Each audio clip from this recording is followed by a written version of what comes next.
you doing, class? Ready to learning something new today?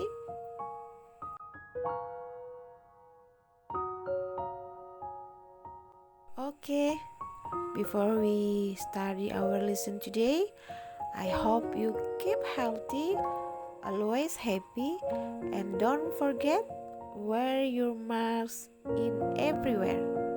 Ready?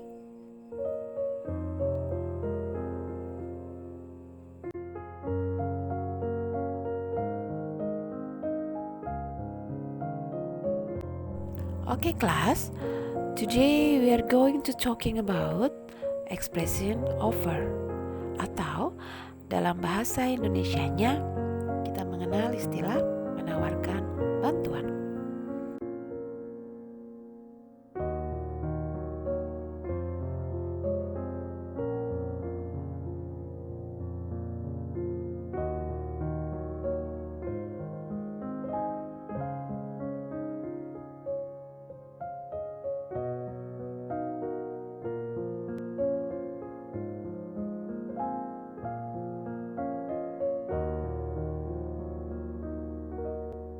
But surprisingly, sebelum kita belajar materinya lebih jauh, saya akan memberikan sedikit new vocabulary atau kosakata baru yang mungkin kosakata ini belum pernah kalian jumpai dalam percakapan.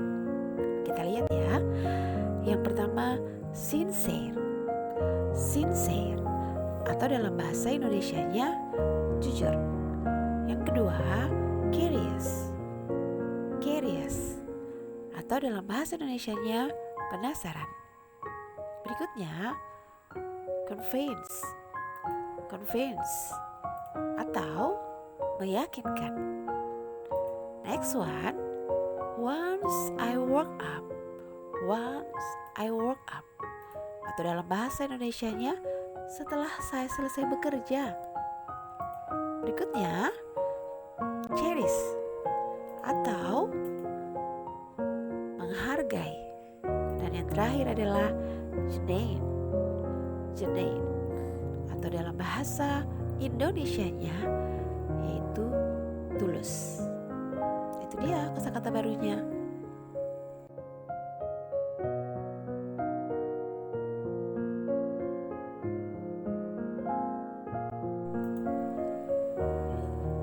Oke, semangat belajarnya ya, karena sudah dapat kosakata baru.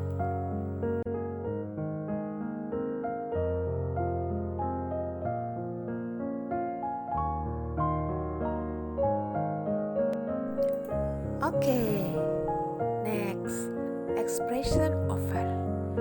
Ini materi kita yang akan kita pelajari hari ini. Expression offer means to give something physical or abstract to someone which can be taken as a gift or a trade. Offer can be in terms of food, money, solution, friendship, or a bargain. Seperti yang Ibu Guru bilang tadi, expression offer ini adalah ekspresi untuk menawarkan bantuan kepada orang lain. Seperti apa sih itu menawarkan bantuan kepada orang lain dalam bahasa Inggris? Let's check it out.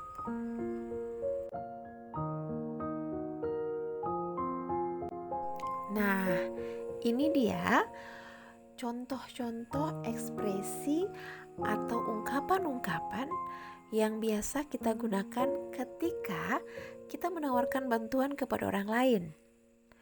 Ya, biasanya dimulai dengan kata may I bla bla bla atau can I bla bla bla. Bisa juga shall I bla bla bla atau would you atau how about I. Ini dia. Jadi expression offer dalam bahasa Inggris itu ditandai dengan diawali kata-kata seperti ini. May I, can I, shall I, would you, how about I. Ini menandakan bahwa kita berbaik hati loh menawarkan bantuan kepada orang lain. That's it.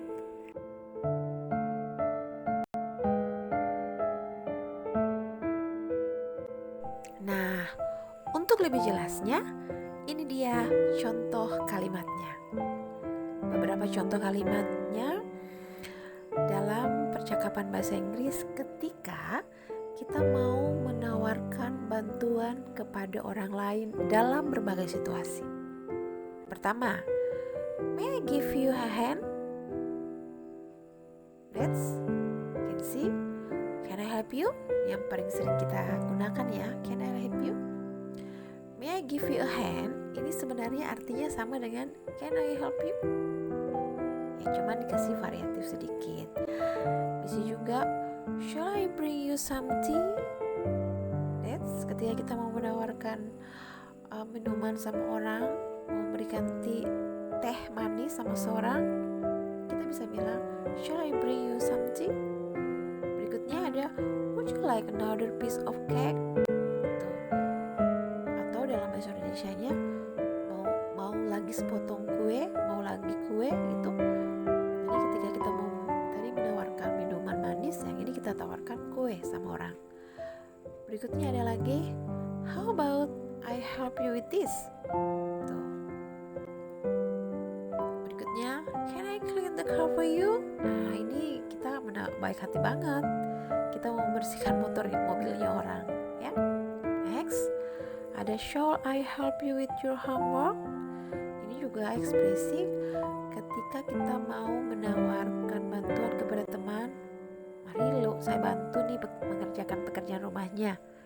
Dan berikutnya ada I will do the washing if you like. Itu. Jadi ini adalah contoh-contoh kalimat ketika kita mau menawarkan bantuan kepada orang lain dalam berbagai situasi. It's clear for you?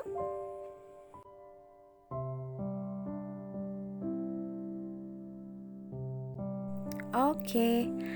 Nah, tadi kita sudah pelajari tentang ekspresinya menawarkan bantuan kepada orang lain. Ketika kita menawarkan bantuan kepada orang lain, tentu ada responnya. Nah, ini dia responding to offer. Jadi kalau kita berbaik hati mau menawarkan bantuan pada orang lain, itu responnya beda-beda. Ada yang terima, ada juga yang tidak terima.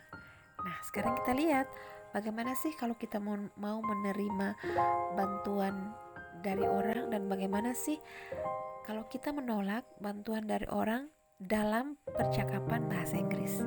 Kita lihat, ketika orang menawarkan bantuan saya seperti ini, can I help you? Nah, ketika saya menerima, saya akan bilang yes please, I really appreciate it. Tapi ketika saya tolak, saya harus katakan it's okay, I can do it myself.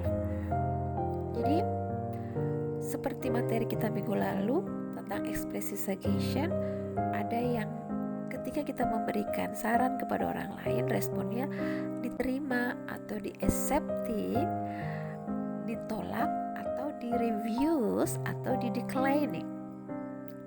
Pun sama halnya dengan ketika kita menawarkan bantuan atau making offer to other people. Responnya bisa diterima atau di-accepting, bisa ditolak atau di-declining atau di-refuse. Nah, biasanya ketika kita menerima bantuan orang lain, itu pasti ada kalimat atau reason kenapa sih kita terima, atau sekedar pujian kepada orang yang memberikan bantuan kepada kita. Kita lihat contoh yang kedua. Shall I bring you some tea? Nah, kalau saya menerima, saya akan bilang thank you. Itu ekspresi bahwa saya menerima. Tetapi saya mempermanis kalimat saya sedikit dengan memuji orang yang menawarkan bantuan. Itu sebagai wujud penghargaan kita kepada orang yang berbaik hati telah menawarkan bantuan. Jadi maka saya sambung kalimat saya dengan it is very kind of you. Gitu. Jadi thank you, it is very kind of you.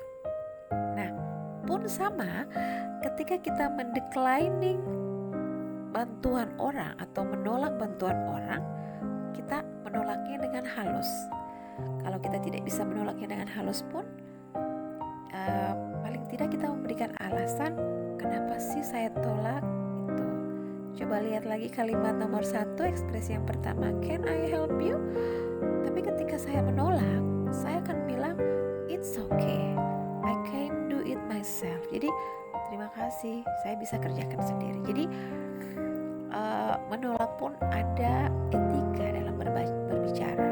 Dalam bahasa Inggris pun ketika kita menolak bantuan orang lain pun kita harus memberikan sedikit reason why we refuse their offer for me. Itu. Walaupun kita tidak memberikan alasan, kita menolaknya dengan halus. Oke, that's clear for you.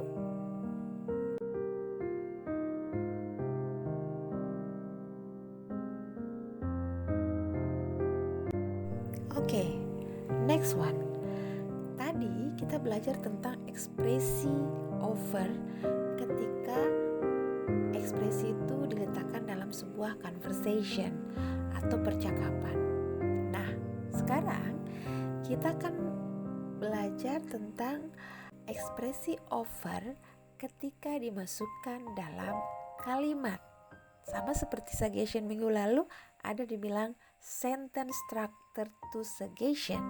Tapi yang hari ini kita pelajari tentang sentence structure to offer.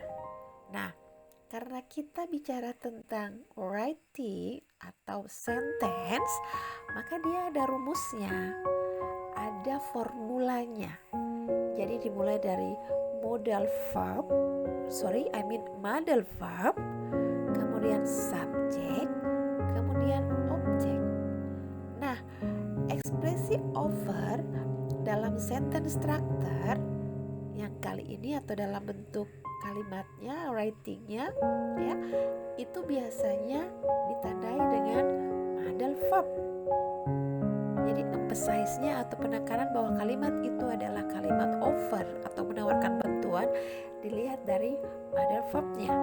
Biasanya dia berada di awal kalimat. Jadi seperti would, shall, could, will, itu namanya modal verb. Nah, di modal verb inilah penekanan terjadi bahwa kalimat itu adalah kalimat menawarkan bantuan atau making offer to something. Setelah itu subjeknya. Subjek ini adalah siapa sih yang menawarkan bantuan? Gitu. Ya, subjeknya siapa? Kita mau menawarkan bantuan untuk siapa? Atau siapa yang menawarkan bantuan? Kemudian objek inilah yang menjelaskan tentang bantuan apa sih sebenarnya yang kau tawarkan untuk saya? Bantuan apa sih sebenarnya yang saya tawarkan untuk kamu? Gitu. Jadi diperjelas di objek. Gitu. Kita lihat, would you care for another cup of tea? Itu dia. Would you care for another cup of tea? Atau shall we take you tea? Could I offer you something? Will you have tea with that? Gitu. Bisa dipahami kira-kira?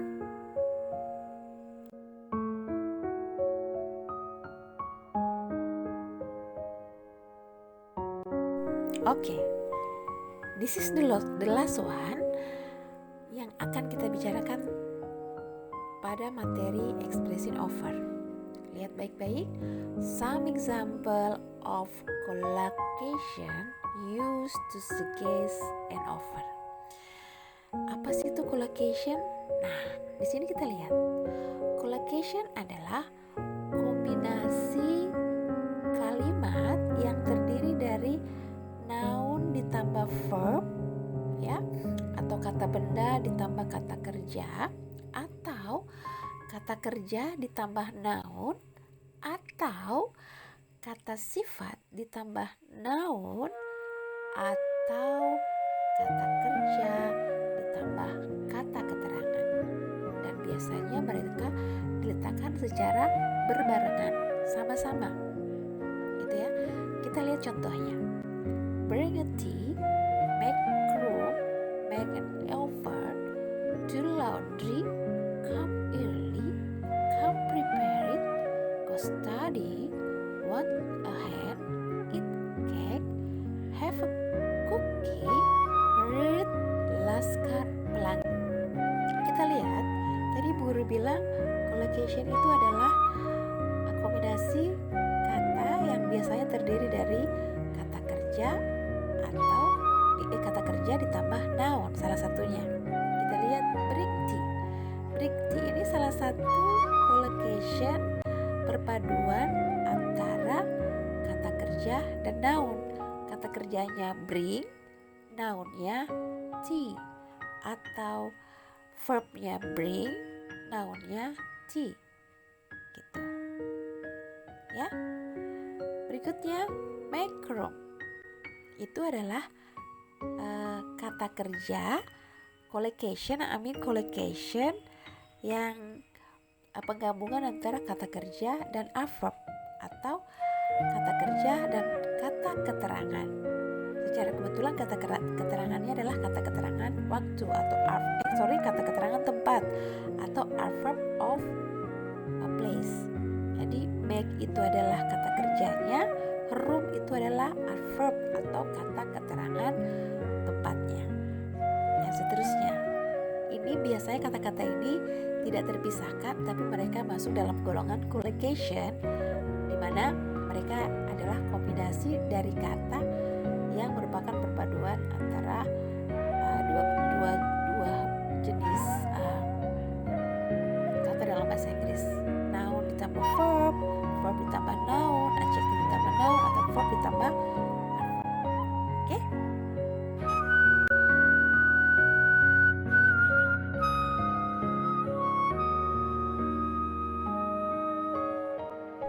Oke, now seperti biasa setelah kita belajar panjang lebar materinya, di akhir video selalu ada tugas.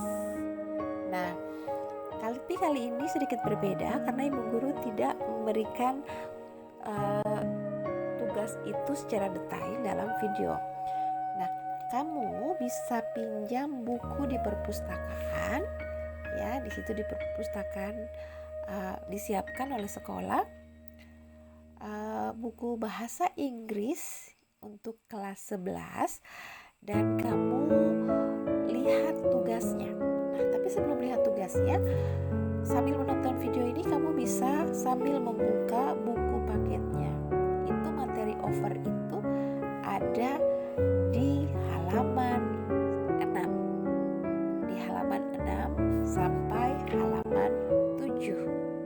Ya, kecuali collocation tadi. Collocation itu Ibu Guru sengaja sisipkan supaya memperjelas materi kita minggu lalu, suggestion, dan materi hari ini yaitu offer. Itu dia. Untuk tugasnya sendiri itu ada di halaman 8 bagian A. Ya, di situ ada pilihan ganda. Kamu bisa menjawabnya. Ya. Kemudian ada halaman 10 bagian C. Di situ kamu disuruh merespon suggestion atau offer di 10 kalimat itu. Jadi kamu tinggal ekspresinya sudah ditentukan, kamu sisa merespon saja. Nah, responnya terserah, mau diterima ataupun ditolak, mau di accepting ataupun di refuse, terserah. Karena ini tugas, jadi kamu harus kumpul tugasnya. Nah, tugasnya dikumpul paling lambat 2 hari setelah materi ini kalian nonton. Oke? Paling lambat 2 hari. Boleh dikumpul secara online di Japri Ibu Guru. Boleh juga bukunya yang langsung di store sama Ibu Guru di sekolah. Oke? Bisa dipahami? Silakan dipinjam bukunya, dipelajari materinya. Jika ada yang tidak dipahami, kalian bisa komen di bawah ini. Apa saja materinya atau tugasnya, Komen di bawah ya. Insya Allah Ibu Guru akan menjawab semua pertanyaan dari anak-anak semua. Oke?